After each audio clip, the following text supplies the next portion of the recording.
हमारे साथ अब लंदन से खुद जुड़ रही हैं पंकजा मुंडे जी। पंकजा जी, एबीपी न्यूज के सीधे 10 सवाल हैं आपसे इस पूरे विवाद को लेकर और मैं एक एक करके उन सवालों से शुरू करता हूं। सबसे पहला सवाल जो बार बार कहा जा रहा है कि 3 लाख से ऊपर का ठेका देने में ई टेंडरिंग का नियम निकाला गया था दिसंबर 2014 में। आपने फरवरी में ये ठेके दिए, तो टेंडर क्यों नहीं निकाले? देखिए, 2014 दिसंबर में जो निर्णय लिया था वो 3 लाख के ऊपर के कोई भी कॉन्ट्रैक्ट को ई टेंडरिंग के थ्रू करना चाहिए, ये नियम था। मैं जी। उसको मानती हूँ और मैंने मीडिया के माध्यम से ये बार बार कहा है कि वो अगर हम कुछ नया टेंडर निकाल रहे हैं तो उसके लिए वो नियम था। पर जो मैंने परचेज किया है, मेरे डिपार्टमेंट ने परचेज किया है, हम्म। उसमें ऑलरेडी रेट कॉन्ट्रैक्ट एग्जिस्टिंग थे और वो रेट कॉन्ट्रैक्ट टेंडरिंग के थ्रू या अपनी अपनी प्रोसीजर के थ्रू हो चुके थे। जो ऑफिशियली जो रेट कॉन्ट्रैक्ट थे उस पे परचेस करने के लिए ये नियम नहीं था। कोई नया अगर हम टेंडर बनाने हैं जा रहे हैं या नया टेंडर निकालने जा रहे हैं 3 लाख के ऊपर का, तो उसके लिए ई टेंडरिंग का नियम था। So there is a e tendering. मतलब क्या, पहले हम लोग पेपर के थ्रू टेंडरिंग करते थे और उसको अब इलेक्ट्रॉनिक मोड में टेंडरिंग करने के लिए निर्णय लिया गया है। जी। ये पूरा विषय लोगों को समझ में नहीं आ रहा है और इसके लिए बहुत सारा कंफ्यूजन खड़ा हो गया है। इतना बड़ा ब्लंडर मैं अपने डिपार्टमेंट के थ्रू नहीं होने दूंगी। मैंने बड़ा सोच विचार करके और पूरे नियमों से ये निर्णय लिया। और फिर आप कह रहे हैं जो फिक्स रेट पर भी 1 करोड़ से ऊपर जो ठेका होना था उसके लिए टेंडर निकालने की जो बात थी वो अप्रैल में आई। देखिए, जो रेट कॉन्ट्रैक्ट है उसके बारे में भी ई टेंडरिंग से निर्णय लिया जाए, ये निर्णय अप्रैल में हुआ है। हम्म। और मेरे जो भी परचेजेस हुए हैं वो फरवरी में हुए हैं। और वो बजट 2014 का था, जो 2014 के आर्थिक वर्ष में ही खर्चा कर सकते हैं, नहीं तो वो लैप्स होता था। तो इसीलिए हमने पूरे विचार विमर्श करके ही ये निर्णय लिया हुआ है। दूसरा सवाल पंकजा जी, विपक्ष का आरोप है कि आईसीडीएस कमिश्नर विनीता सिंघल ने भी और कमेटी ने भी ये तय किया था कि जो वाटर फिल्टर हैं वो 4,500 रुपये प्रति यूनिट आएंगे। आपने वाटर फिल्टर का दूसरा मॉडल जिसमें टैंक लगा हुआ था वो वाला चुना और वो ऑर्डर किया 5,200 रुपये वाला, ना कि 4,500 रुपये वाला। ऐसा क्यों किया आपने? देखिए, अभी विपक्ष जब कोई मुद्दा उठाता है तो मैं एक्सपेक्ट करती हूँ कि उसमें कोई गलत हो, कोई गलती निकले, कोई फ्लॉ निकले।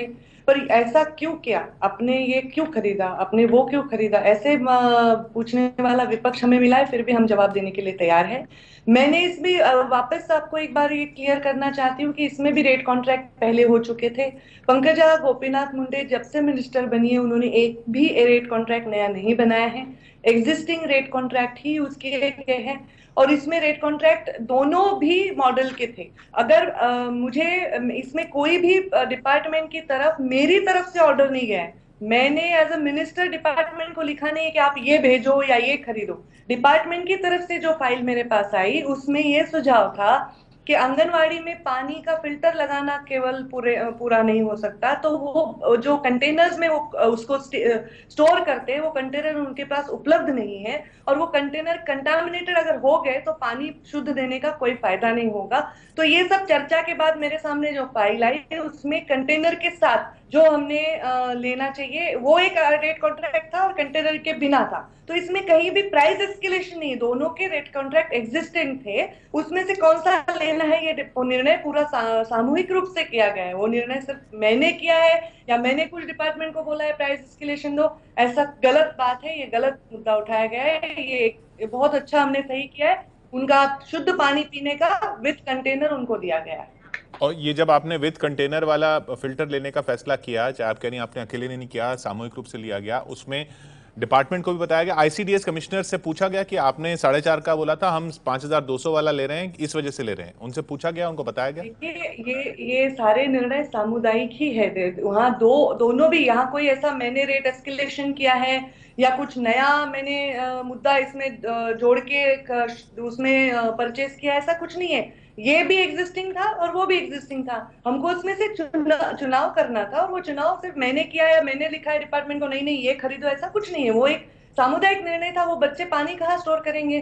फिर वो कोई गंदे से बर्तन में अगर वहां स्टोर करेंगे तो पानी वापस कंटामिनेट हो जाएगा। तो उनके अच्छे आरोग्य के बारे में ही मैं इसमें सोचा गया है पूरे डिपार्टमेंट की तरफ से। मैं क्रेडिट अकेले तो नहीं ले सकती इस बात का, क्योंकि मैंने अकेले ये किया भी नहीं है। मैं सबको क्रेडिट दूंगी।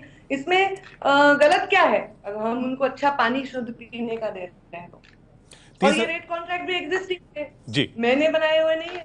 तीसरा सवाल पंकजा जी, सेंट्रल परचेज ऑफिस के कमिश्नर ने 2013 में सिंधु दुर्ग की सूर्यकांत सहकारी महिला संस्था से चिक्की नहीं लेनी है, ऐसा जब आदेश था, उसके बावजूद फिर उसी एनजीओ से चिक्की क्यों ली गई? मैं ये बार बार मीडिया के थ्रू सुन रही हूँ। दुर्दैव ये है कि जब ये मामला उठने के बाद मैं वहां नहीं हूँ। अभी कल मुझे फ्लाइट का कंफर्मेशन मिल रहा है और मैं आ रही हूँ। मैं बहुत भाग दौड़ करके वापस इंडिया पहुंच रही हूँ, क्योंकि बवाल जो उठ रहे हैं वो सब गलत फहमी से उठ रहे हैं। अभी यहाँ मैंने किसी को फेवर किया है, मैंने कुछ गलत टेंडरिंग किया है, ऐसा कुछ भी यहाँ हुआ नहीं है। आपके हर सवाल का जवाब मैं देने के लिए तैयार हूँ। यहाँ जो भी सवाल आपने उठाए हैं उसमें सब में एक ही मेरा जवाब रहेगा। जो भी मैंने नियम फॉलो किए हैं वो सब नियम मैंने पूरी तरह निभा के ये निर्णय लिए। आपको पता नहीं था इस एनजीओ से चिक्की लेने को मना किया गया है? सॉरी सॉरी, मुझे थोड़ी सुनाई में दिक्कत हुई। एनजीओ की चिक्की के बारे में ये जो बार बार उठ रहा है कि वो एनजीओ की चिक्की के बारे में कोई ऑब्जेक्शन उठे, वो कोई ऑब्जेक्शन एविडेंट नहीं थे। मैंने पूरी जानकारी जब मीडिया ने बात उठाई तब ली है।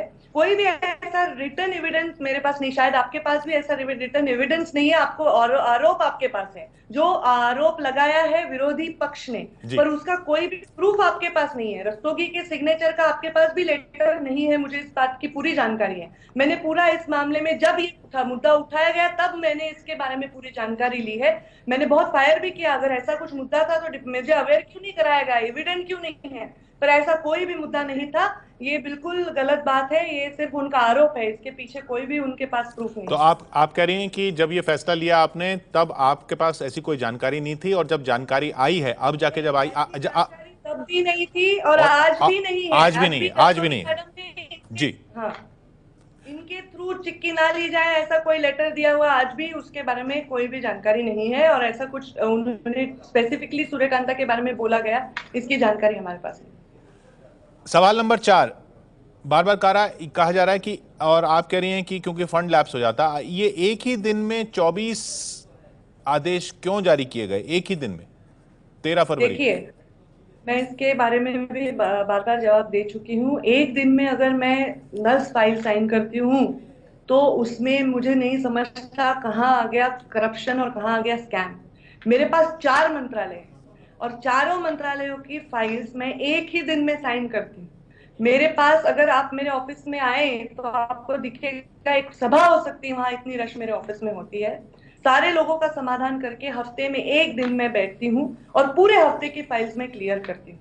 और जब मैं 31 अक्टूबर को मैंने मंत्री पद की शपथ ली तब मुझे मेरा डिपार्टमेंट बताया नहीं गया था। उसके बाद मुझे मेरा डिपार्टमेंट मिला है और उसके बाद हमारा दिसंबर का विंटर सेशन नागपुर में होता है, वो हुआ है। और जनवरी एंड से हमने बहुत सारे मीटिंग लेके सुझाव लेके कि हम ये जो हमारे पास पैसे आते जाएंगे उसको हमको 31 मार्च के पहले कैसे खर्च करना है। तो ये सब सुझाव एक दिन में साइन हुए। तो अगले मेरे पूरे 5 साल के कार्यकाल में मैं एक दिन पे अनेक सिग्नेचर कर सकती हूँ। इसका मतलब मैंने कोई गलती नहीं की है। आपने मैंने फिर बजट आपने ये लगाया आदेश, ना हो। ये जीआर जो है वो एक एक्टिविस्ट ने कहा, ये जीआर फिर वेबसाइट पर क्यों नहीं डाले गए हैं? अगर इतने ठीक है आपने 24 दिए, आप वो वेबसाइट पे डाल देती।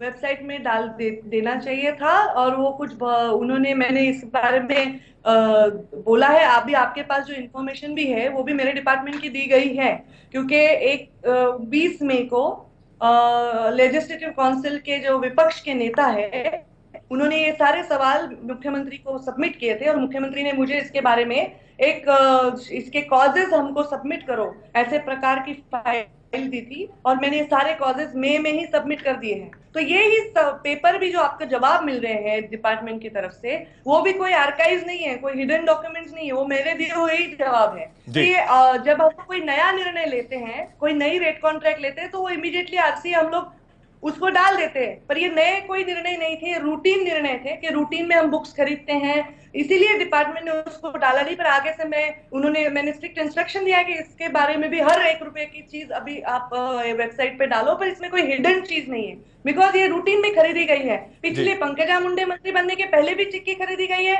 इसी रेट कॉन्ट्रैक्ट पे, इसके पहले भी बुक्स खरीदी गई है सेम रेट कॉन्ट्रैक्ट पे, और इसी रेट कॉन्ट्रैक्ट पे दवाइयां खरीदी गई है, और यही रेट कॉन्ट्रैक्ट पे आदिवासी विभाग भी खरीदता है, यही रेट कॉन्ट्रैक्ट पे हेल्थ विभाग भी खरीदता है। तो क्यों सिर्फ महिला बाल कल्याण और पंकजा मुंडे का नाम उठाया जा रहा है? इसमें कोई भी गलत चीज नहीं है। आप कह रहे हैं कि फंड लैप्स हो जाता।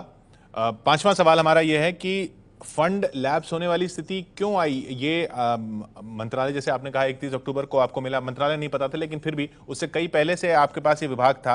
ये आखिरी मोमेंट तक ऐसा मामला क्यों आया कि अगर अभी नहीं खर्चा नहीं करेंगे तो फंड लैप्स हो जाएगा? ये पांचवा सवाल है हमारा। देखिए, ये मामला मेरे अकेले के मंत्रालय में नहीं, हर मंत्रालय में हर साल उठता है। हमारे चुनाव हुए 2014 में, लोकसभा के और विधानसभा के दोनों चुनाव की जो कोड ऑफ कंडक्ट था, उसके पहले कुछ निर्णय हुए नहीं because of code of conduct. फिर चुनाव हुए, उसके बाद एक बड़ा सा चुनाव मंत्री मंडल बनने तक का बड़ा गैप हुआ, और इसलिए थोड़ा पैसे खर्च करने के लिए रुके रहे, और वो खर्च नहीं हुए। दूसरी बात एक है कि जो हमारे सप्लीमेंट्री न्यूट्रिशन का पैसा हमें केंद्र शासन से आता है, वो केंद्र शासन का पैसा हमें बाद में आया, और वो केंद्र शासन का पैसा आंगनवाड़ी के लोगों को, सब बच्चों को सप्लीमेंट्री न्यूट्रिशन के लिए देना जाना चाहिए। तो उसके जो कॉन्ट्रैक्ट्स है वो पहले सरकार में बन चुके थे, और अभी 122 करोड़ अचानक से हमें आए, तो उसको मैंने बोला वो कॉन्ट्रैक्ट में उसको डाल दीजिए, पर तभी कॉन्ट्रैक्ट बनने के बाद डालना मुश्किल था, इसलिए ये पैसा कहाँ खर्च हो इस बारे में हमने फाइनेंस से बात की, हमने बड़े बड़े अभिप्राय मंगाए, और फिर हमें ये पता चला केंद्र शासन के नियम के तहत कि ये पैसे सिर्फ खाने पर, बच्चों के सप्लीमेंट्री पे खर्च हो सकते हैं। फिर हमने ये सारे निर्णय लिए। तो इसका मतलब ये नहीं कि जल्दी हुई क्योंकि मेरी वजह से बजट पड़ा हुआ था। मैं तो, मेरा मंत्रालय जब से मिला है तब से मैं निर्णय ही कर रही हूँ। अच्छा, मेरे को मंत्रालय जिस दिन मिलता उसके दूसरे दिन मैं फाइल साइन करती तो भी बवाल खड़ा होता कि इतनी क्या जल्दी थी। अभी मैं बजट लैप्स ना हो इसलिए फाइल साइन कर रही हूँ तो भी बवाल खड़ा होता। और अगर मैं बजट लैप्स कर दी थी तो मैं एक अकार्यक्षम मंत्री हूँ, मैं सीरियस नहीं हूँ, ये भी बवाल खड़ा होता। मेरा फोकस ये था कि वो बच्चों के मुंह का निवाला उन तक जाना चाहिए, और मैंने एक बहुत बोल्ड डिसीजन लिया, और जी। मैं उसके ऊपर की हुई हूँ। पंकजा जी, ये अपने आप में सवाल है। आपने कहा ना ये करती तो भी बवाल था, वो करती तो भी बवाल था। ये सरकारें बदलती रहती हैं, विपक्ष के रोल भी बदलते रहते हैं, और बवाल हर विपक्ष जब सरकार में होता है तो दूसरी तरह से उठाता है, विपक्ष में होता है दूसरी तरह से उठाता है। तो उस पर न जाकर मैं राजनीति की बातों पर आऊंगा। आपने कहा 20 मई को लेजिस्लेटिव काउंसिल में विपक्ष के नेता ने ये कंप्लेंट डाली थी, वो और कोई नहीं, आपके भाई हैं धनंजय मुंडे। उन्होंने ये क्यों किया? जानबूझकर किया? देखिए, मैं आपसे एक लॉजिकल सवाल आपके माध्यम से देश से पूछना चाहती हूँ कि 206 करोड़ की परचेज, 206 करोड़ की खरीदी में 206 करोड़ का घोटाला हो सकता है क्या? देश की हिस्ट्री को चेक करिए। अगर मैं 220,000 करोड़ का कुछ करती तो उसमें 206 करोड़ का घोटाला हो सकता था। मैं 206 करोड़ की खरीदी कर रही हूँ, ये तो तर्क उनका तो ये मतलब ये तर्क है तो कि हर इल्जाम पे ये तर्क तो हर इल्जाम पे जाता है। जब उनकी पार्टी या उनकी सरकार पर भी ऐसे होता था, इतने करोड़ का घोटाला, वो उतने करोड़ का तो खरीद होती थी। नहीं भाई, तो मैं अपना क्लैरिफिकेशन दे रही हूँ, बाकी के भी अपना दे, मैं दे रही हूँ यहाँ बैठ के क्लैरिफिकेशन। तो मुझे विपक्ष ने सवाल पूछना विपक्ष का धर्म है, मेरा जवाब देना धर्म है। पर मेरे ऑडिट में किसी ने हाई कोर्ट ने या और किसी ने इस पे कुछ कमेंट किया है और फिर ये गलत साबित हुआ, ऐसा नहीं। उनका आरोप है और उसका हर रुपए का मैंने हिसाब दिया है। अभी 206 करोड़ मैंने परचेज किया, 206 करोड़ सारे ही गलत गए हैं, ये आरोप मुझे लगता है कहीं तो इलॉजिकल है, अपरिपक्व है। और उन्होंने 20 मई को, मेरे भाई है ये तो दुनिया को मालूम है, वो मुंडे साहब की वजह से दुनिया को मालूम है, पर वो विपक्ष के नेता है और उन्होंने विपक्ष के नेता के तौर पे जो मुझे प्रश्न पूछे थे उसका मैंने जवाब दिया था। एक बार जवाब देने के बाद मैंने मुख्यमंत्री के पास फाइल भी सबमिट किया है, चीफ सेक्रेटरी को भी फाइल सबमिट किया है। और ये अगर उनको इतना प्रश्न था तो मार्च में अधिवेशन था, मार्च में इसको सवाल खड़ा करते, इसके बारे में पूछते। पर इसको जिस तरह से कुक किया गया, और जब मैं देश के बाहर चली गई हूँ तब इस चीज को उठाया गया जब मैं फिजिकली वहां प्रेजेंट नहीं हूँ, और इसको भी किसी और को सामने रख के किया गया, तो ये डेलिबरेटली मेरी इमेज को मलाइन करने के लिए गया गया है। मैं तो ये सोच रही हूँ कि अगर मुझे पराभूत न कर पाए कोई, तो मुझे परेशान करने की उनकी जो सबकी जो भी इसमें शामिल है उनकी जो नियत थी, वो कहीं थोड़ा कामयाब हो गए। आप गोपीनाथ जी की उत्तराधिकारी बनकर आप आई, वो नहीं आ पाए, क्या ये वजह हो सकती है या ये वजह है? देखिए, मैं शायद राजनीति में रहूं न रहूं कल, पर गोपीनाथ मुंडे के उत्तराधिकारी तो मैं ही हूँ। आपके पिता के उत्तराधिकारी आप ही हो सकते हैं, आपके चाचा का बच्चा नहीं हो सकता, आपके मामा का बच्चा नहीं हो सकता। मेरे लिए मेरे पिता के उत्तराधिकारी होना ये सबसे बड़ा गर्व की बात है। और मैं पॉलिटिक्स में रहूं न रहूं, मैं अपने पिता के मैं ही उत्तराधिकारी हूँ। और वो नहीं हो पाए इसका दोष मुझ पर लादना जरूरी नहीं। मैंने उनको चुनाव में 1000 बार हराया, तो वो मुझे हरा नहीं पाएंगे तो मेरा मलाइन करेंगे इमेज, तो वो उनका काम कर रहे हैं। मैं अपने बड़े कॉन्फिडेंटली, बड़े आत्मविश्वास के साथ मैं सामने जा रही हूँ। करप्शन के चार्जेस कभी भी किसी पर हुए, उसी दिन आके मीडिया पे मैंने हर चीज का एक्सप्लेनेशन दिया है। मैं एक नए दौर की लीडर हूँ, मैं नए जमाने की लीडर हूँ, मैं यंग, मैं 35 साल की हूँ, मैं सबसे छोटी हूँ कैबिनेट में। तो मेरे निर्णय प्रक्रिया में थोड़ा बदलाव जरूर होगा, मेरे निर्णय लेने में थोड़ा अंदाज अलग होगा, मैं अलग अलग पीढ़ी का प्रतिनिधित्व करती हूँ, तो जरूरी नहीं कि मैं गलत कर रही हूँ, मैं बहुत कॉन्फिडेंटली ये निर्णय कर रही हूँ। और मैं अपनी जिंदगी में इतना खो चुकी हूँ, उसके बाद मैं जिस आज स्टेटस में हूँ, जहां मैं खड़ी हूँ, वहां मैं अपने पैर पे कुल्हाड़ी मारने वाले निर्णय कैसे लूंगी? मैं अपने जिंदगी में मैंने जो पाया है, सबसे महंगी कुछ चीज है तो मेरी प्रतिमा है। और वो मेरे लिए सबसे बड़ी महत्व की चीज है। मैं उसको खराब करने वाला काम मेरी जिंदगी में मेरे पिता और मेरी प्रतिमा को करने वाला कभी नहीं करूंगी। पंकजा जी, इसी से जुड़ा हुआ मेरा अगला सवाल है, सातवां सवाल हमारा। आपने कहा आप यंग हैं, आपके अंदाज, काम करने का अंदाज अलग है। सामना में शिवसेना के अखबार में एडिटोरियल आया कि आप और विनोद तावड़े दोनों मुख्यमंत्री के दावेदार थे पिछले साल। क्या इसी वजह से आप पर निशाना साधा जा रहा है? क्या आपके पर कतरे जा रहे हैं राजनीति में? इसका जवाब मैं नहीं दे सकती। सामना में क्या आया है मैंने पढ़ा नहीं, वो उनके विचार है, वो उनकी अपनी भावनाएं हैं। मेरे पर कतरे जा रहे हैं राजनीति में या नहीं, इसका फैसला आने वाला कल करेगा। क्योंकि अगर कोई बहुत बड़ी उड़ान भरता है तो पर कतरने वाले भी उसमें निर्माण हो जाते। पर जो इशारा वो जहां कर रहे हैं वहां जरूरी नहीं। मेरे पर कतरने की कोशिश जरूर विपक्ष कर रहा है, क्योंकि शायद आज मुझे पता चला कि इसका मतलब ये है कि कहीं हमारे होने से बहुत फर्क पड़ता है। तो मुझे मेरे पर कतरे जाने की कोशिश हो रही है, पर वो मेरे विरोधकों से हो रही है। आपकी अपनी पार्टी से नहीं हो रही, जिस तरफ इशारा सामना में है? मेरी पार्टी से नहीं हो रही है। मेरी पार्टी ने मेरे साथ दिया है, मुझ पर विश्वास रखा है। मेरे प्रधानमंत्री नरेंद्र मोदी ने मुझे इतने कम उम्र में ये संधि यहाँ दी है काम करने की। मेरे अमित शाह जो अध्यक्ष हैं, उन्होंने हमेशा मुझ पर विश्वास रखा है। मेरे मुख्यमंत्री हैं, उन्होंने मुझ पर विश्वास रखा है। मेरे सारे टीममेट्स हैं। मैं बहुत बहुत मेरे पार्टी की शुक्रगुजार हूँ कि मुझे आज मेरे ये जो मेरे ऊपर जो आज संकट आया है, उसमें मेरे लॉजिकल होने, मेरे सही होने में उन्होंने मुझ पर विश्वास रखा। तो सीएम पर जो उंगली उठाई गई है वो गलत है? एकदम गलत है। सीएम साहब इसमें बहुत फेयर काम कर रहे हैं। और महाराष्ट्र में एक मुख्यमंत्री के तौर पर वो बहुत अच्छा काम आगे भी करके दिखाएंगे। इसलिए उन पे पूरा विश्वास है। और उन्होंने वो ऐसे गंदी राजनीति हमारे पार्टी में मुझे नहीं लगता है करने वाले कोई हम लोग हैं। आठवां सवाल, पंकजा जी, आपने ब्लॉग में लिखा कि 1 रुपए का भी घोटाला हुआ तो राजनीति छोड़ दूंगी। विपक्ष ने आपका इस्तीफा मांगा है, क्या आप इस्तीफा देंगी?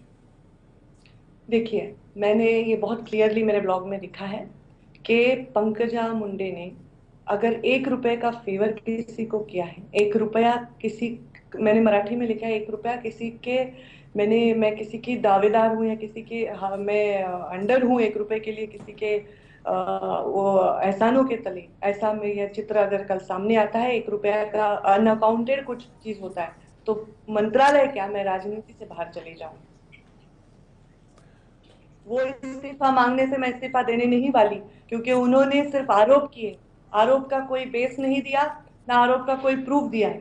206 के 206 करोड़ मेरे जेब में गए, ऐसा आरोप करने वालों को मैं प्रूफ मांगती हूँ। उन्होंने प्रूफ करने के लिए अपना लेवल ना छोड़े। राजनीति में आजकल मैं यहाँ वहां, आपने कहा कि आरोप लगते हैं, हम भी करते थे विपक्ष में, पर हम अपना लेवल नहीं छोड़ते थे। आज जबकि मैं प्रदेश में हूँ, मेरी मम्मी के घर के सामने ये लोग निदर्शन कर रहे हैं, मेरे माँ के घर के सामने। ये कहाँ की राजनीति है? ये कौन सी लेवल है? मैं यही कहती हूँ कि अगर मैं आज इस्तीफा दूं तो मैं ये सारे आरोप को मानने वाला निर्णय हो जाएगा।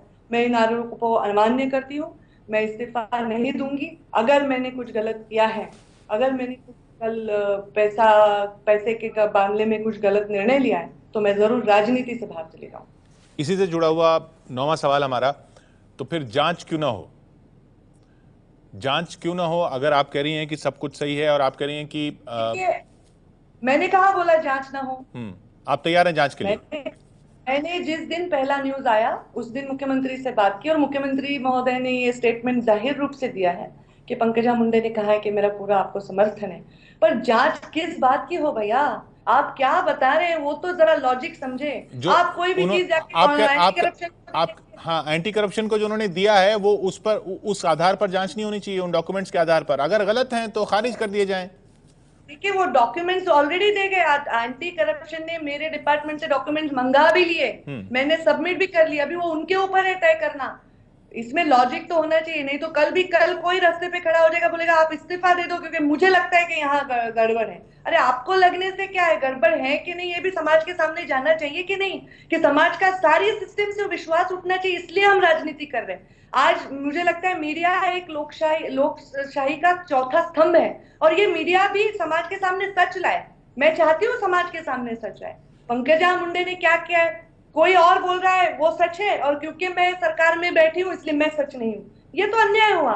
दोनों को साफ न्याय मिलना चाहिए। उनका कर्तव्य वो कर रहे हैं, मैंने अपना कर्तव्य किया। एंटी करप्शन को मैंने सारे फाइल सबमिट कर दिए।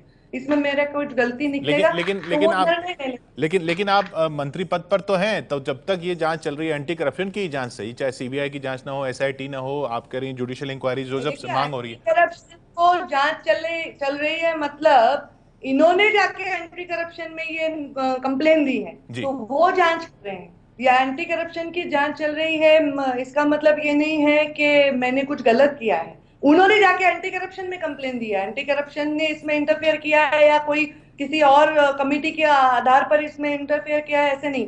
तो विपक्ष का कोई एक एमएलए खड़ा होगा और वो बोलेगा कि आपने सारा घोटाला कर दिया और आप रिजाइन कर दो, तो ये अपमान है उन लोगों का जिन्होंने मुझ पर विश्वास रखा है, उन्होंने मुझे मंत्री बनाया है। मैं रिजाइन करके इसमें क्या होगा? मैं मंत्री पद पे रहने के लिए इंटरेस्टेड नहीं हूँ। मैं कुर्सी से चिपकने के लिए राजनीति में नहीं हूँ, बिल्कुल नहीं हूँ। मैं यही कह रही हूँ कि जब मैं गलत ही नहीं हूं तो मैं इसको एक्सेप्ट करके रिजाइन क्यों करूं? क्योंकि बेसलेस और रिडिकुलस आरोप है। इसमें कोई सीबीआई जांच की, जुडिशियल इंक्वायरी की, एसआईटी की जरूरत नहीं है आप कह रही हैं? मैं कैसे कह सकती हूँ ये? और हो तो आप तैयार हैं? जी जरूर तैयार है। और अगर ऐसा हो तो, अगर ऐसी जांच होती है तब आप कुर्सी छोड़ेंगी जब तक जांच हो? जब मुझे लगेगा कि मेरी कोई गलती है तो मैं कुर्सी छोड़ूंगी। मैं अपनी कुर्सी क्यों छोड़ूं? सवाल कुर्सी का नहीं है। मैं जिस कुर्सी पे बैठी हूँ उसके ऊपर करोड़ों लोगों की अपेक्षाएं हैं। उन्होंने मुझे बिठाया है। ये कोई मिस्टर सावंत या कोई मिस्टर काकड़े जिन्होंने मेरे पे आरोप किया, उन्होंने मुझे यहाँ बिठाया नहीं है। तो वो मेरे इस कुर्सी के पैर काटने की कोशिश करे। मैं कुर्सी के लिए इंटरेस्टेड नहीं हूँ, पर मेरा स्वाभिमान, मेरा आत्मसम्मान मुझे कहता है कि अगर मैं आज रिजाइन करती हूँ तो इसका मतलब मैं ये आरोप स्वीकारती हूँ। मैं क्यों स्वीकार हुई आरोप? मैं विदाउट इन्फ्लुएंस जो निर्णय मेरे मुख्यमंत्री लेंगे वो करने के लिए तैयार हूँ। पंकजा जी, सावंत जी का आपने नाम लिया, आखिरी सवाल हमारा वही है। वो कह रहे हैं कि जब से मैंने एंटी करप्शन को ये सब दिया है, मुझे धमकी भरे कॉल आ रहे हैं, पुलिस में कंप्लेंट करूंगा, मुझे धमकाया जा रहा है, मारने की धमकी हो रही है। सचिन अभी सावंत वो साहब। ऐसा कह रहे हैं तो उनको सुरक्षा देनी चाहिए। मुझे नहीं मालूम, अभी मैं थोड़ी धमकी दे रही हूँ उनको। कौन धमकी दे रहा है, क्या धमकी दे रहा है, इस पे मैं बैठी हूँ 7 समुंदर पार।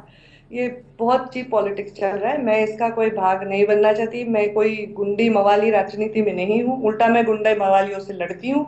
और मैंने एक बहुत बड़ी यहाँ एक टग वॉर था, ये जो मंत्रालय है महिला बाल कल्याण, ये मंत्रालय कहीं ना कहीं कुछ दो कॉन्ट्रैक्टर की लॉबी के झगड़े में पिसा जा रहा था, उसको मैंने बहुत स्ट्रांगली ब्रेक किया है। ये इसका भी शायद मैं शिकार बन रही हूँ, ऐसा मुझे लगता है। तो मैं ये कह रही हूँ, उनको अगर धमकी भरे कॉल आने चाहिए, आ रहे हैं, तो उनको सुरक्षा देनी चाहिए, और उनको कौन धमकी भरे कॉल कर रहा है उनको उनके कार्रवाई होनी चाहिए। आप बड़ा आरोप लगा रही हैं कि दो ठेकेदारों के बीच झगड़ा था मंत्रालय में, उसी का नतीजा ये राजनीति में इस तरह से निकल के आ रहा है। क्या ठेकेदार ठेकेदार प्रभावित नहीं, कर रहे हैं?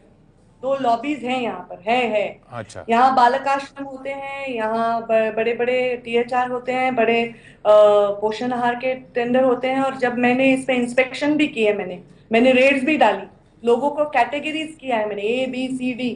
पहले बिना कैटेगरी के लोग दिखाए जाते थे, मैंने अभी इसमें बायोमेट्रिक्स लाया, क्योंकि आपके अनाथ आश्रम में कितने बच्चे हैं वो बायोमेट्रिक्स पे उसका एंट्री होने वाला है। पहले लोग नंबर दिखाते थे और सरकार से पैसे लेते थे।